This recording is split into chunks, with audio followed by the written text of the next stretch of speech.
भारत में बौद्धों और ब्राह्मणों के बीच संघर्ष की बात बहुत ज़्यादा चर्चित है,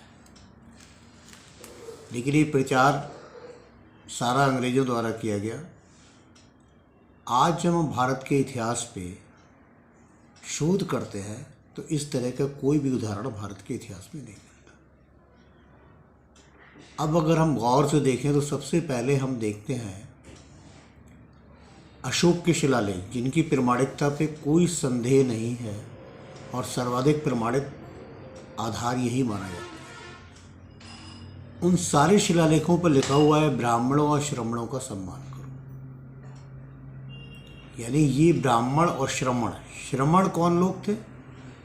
श्रमण में वो परंपरा के लोग आते थे जो यज्ञ नहीं करते थे बल्कि तप के बल पर मुक्ति की बात करते थे। इसमें बौद्ध, जैन, आजीवक बहुत सी संप्रदाय के लोग शामिल थे, लेकिन हम जैन और बौद्ध को ही मान के चले अभी प्रमुख रूप से। तो उनके सम्मान करने की बात कही है, लेकिन ब्राह्मणों के सम्मान की भी बात कही है अशोक ने। ये सारे शिलालेखों पे खुदा हुआ है। अगर हम महावीर स्वामी के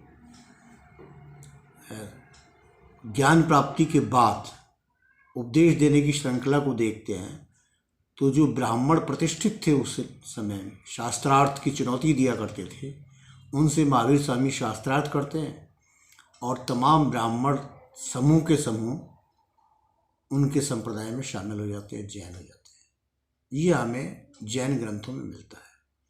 इसी तरह से अगर बौद्ध ग्रंथों का अवलोकन करें तो हम ये पाते हैं कि उन ग्रंथों में बुद्ध जो है वो ब्राह्मणों के साथ शास्त्रार्थ करते हैं और बहुत से ब्राह्मण उनके अनुयायी बन के उनके संप्रदाय में शामिल हो जाते हैं। तो शास्त्रार्थ के द्वारा विजय प्राप्त करना और अपने समूह को बढ़ाना, ये थी भारत की परंपरा।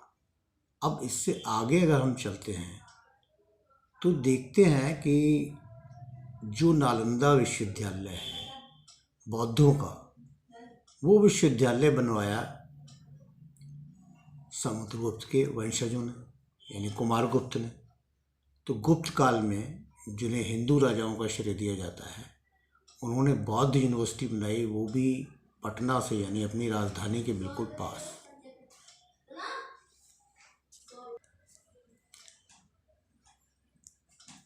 नालंदा विश्वविद्यालय का बनना ये साबित करता है कि जो पुष्यमित्र शुंग के बारे में चर्चाएं हैं कि उसने बौद्धों का कत्लेआम करा और बौद्धों का ये किया वो किया, अगर वो ऐसा करता तो ये बात क्यों थी? फिर हम आए फाहियान पे। फाहियान एक चीनी यात्री है जो बौद्ध धर्म से प्रभावित होकर भारत में आया।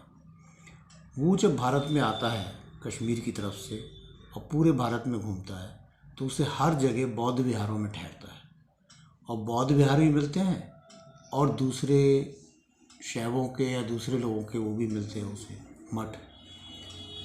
तो वो बौद्ध विहार उसे हर जगह मिलते हैं और फाहियान कहीं ये जिक्र नहीं करता कि भारत में कोई बौद्धों के साथ इस तरह का कत्लेआम हुआ है।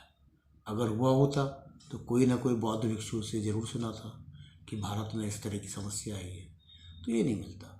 दूसरा, पुष्यमित्र शुंग के बारे में हमें ये सोचना चाहिए कि विदिशा को उसने राजधानी बनाई, यानी पटना में उसकी हिम्मत ही नहीं पड़ी, विदिशा में उसने राजधानी बनाई और विदिशा में सांची का स्तूप बिल्कुल उसके पास में आज तक खड़ा है।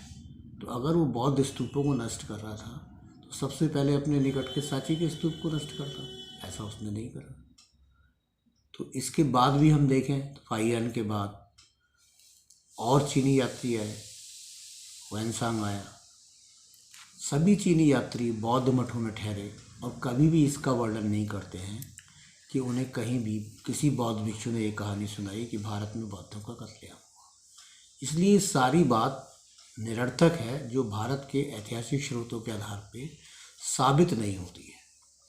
केवल बौद्धों और हिंदुओं के बीच एक मतभेद खड़ा करने की कोशिश में अंग्रेज़ों ने इस तरह का प्रचार किया। अब हमें इस प्रचार से निकलना चाहिए और भारत की इस परंपरा की ओर लौटना चाहिए जो सर्वधर्म समभाव की परंपरा थी, जिसमें बौद्ध होने के बाद भी जो अशोक ने शिलालेख लगाए, उस शिलालेखों पे लिखा ब्राह्मणों और श्रमणों का सम्मान करें। और हम जानते हैं कि अशोक ने धर्म विभाग बनाया, धर्म के मंत्री नियुक्त करे हर जगह, धर्माध्यक्ष नियुक्त किए और उनका काम धर्म जो था वो नैतिकता थी। माता पिता की सेवा करो, गुरुजनों का सम्मान करो, ब्राह्मण श्रमण का सम्मान करो, ये सारे जो चीज़ें हैं उसकी धर्म से जुड़ी हुई थी। तो भारतीय परंपरा के अनुकूल हमारे यहाँ हम स्पष्ट तौर पे कह सकते हैं कि यहाँ पे कोई ऐसा संघर्ष नहीं हुआ जैसा इस्लाम और ईसाइयों के बीच 14 धर्म युद्ध हुए। भारत में ऐसा कोई ब्राह्मणों और बौद्धों के बीच में धर्म युद्ध नहीं हुआ।